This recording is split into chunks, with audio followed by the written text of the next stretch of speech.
Bonjour à nouveau. Je suis rentré lundi d'un voyage très productif au Canada et à New York. J'ai enregistré 4 émissions au Canada, ainsi que 3 points de vue, et j'ai organisé 3 conférences du monde de demain, l'une au Canada et les 2 autres à New York. J'ai eu le plaisir de revoir de vieux amis et de rencontrer de nouvelles personnes. Ce fut un voyage très agréable et très productif. J'ai vraiment apprécié d'être de retour là-bas pour rendre visite aux gens. Monsieur Richard Ames a également été très occupé. Il a enregistré une émission intitulée La bonne nouvelle de l'Évangile, qui propose notre brochure Le merveilleux monde de demain. Espérons que cette émission suscitera des réactions positives. Il est également prévu qu'il dirige une conférence du monde de demain à St. Albans, en Virginie occidentale, ce sabbat. Monsieur Mario Hernandez n'a pas chômé, il a enregistré en espagnol et mis en ligne sur notre page Facebook les origines et l'avenir du terrorisme selon la Bible. Cela a généré 14 700 vues et 168 réponses, dont 99% sont très positives. Il a présenté une suite, ce qui doit encore se passer à Jérusalem selon la Bible.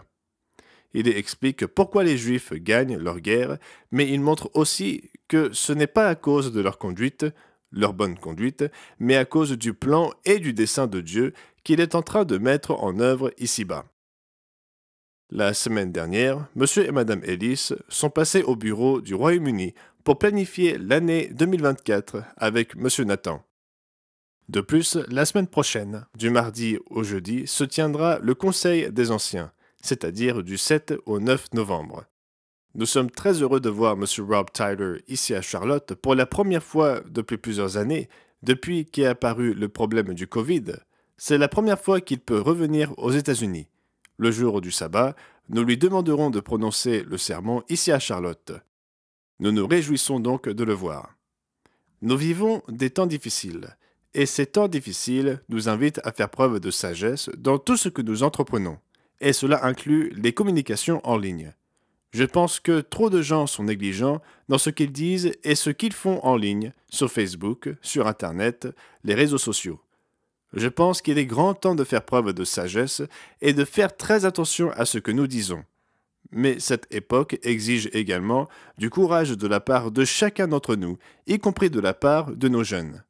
Et nous devons faire preuve de courage parce que nous avons une œuvre à effectuer et que nous allons le faire, si Dieu le veut et grâce à son aide. Dans son discours inaugural de 1933, Franklin Roosevelt déclarait « La seule chose que nous ayons à craindre, c'est de la peur elle-même. » L'idée est que c'est ce qui se passe dans notre esprit qui nous paralyse souvent et nous empêche de faire ce que nous devons faire. Néanmoins, ce que nous devons craindre plus que tout, c'est Dieu et respecter Dieu. Et si nous craignons Dieu, nous n'aurons pas peur des hommes. Veillons à être proches de Dieu, car nous vivons une époque capitale, une époque fort intéressante. Elle ressemble beaucoup au discours de Roosevelt en 1933. Seulement 6 ans plus tard, la Seconde Guerre mondiale éclata et nous sommes vraiment dans ces années 1930 qui nous mèneront à la Troisième Guerre mondiale. En fait, à bien des égards, la Troisième Guerre mondiale a déjà commencé. La plupart d'entre nous n'en ont pas encore pris conscience, mais elle deviendra évidente.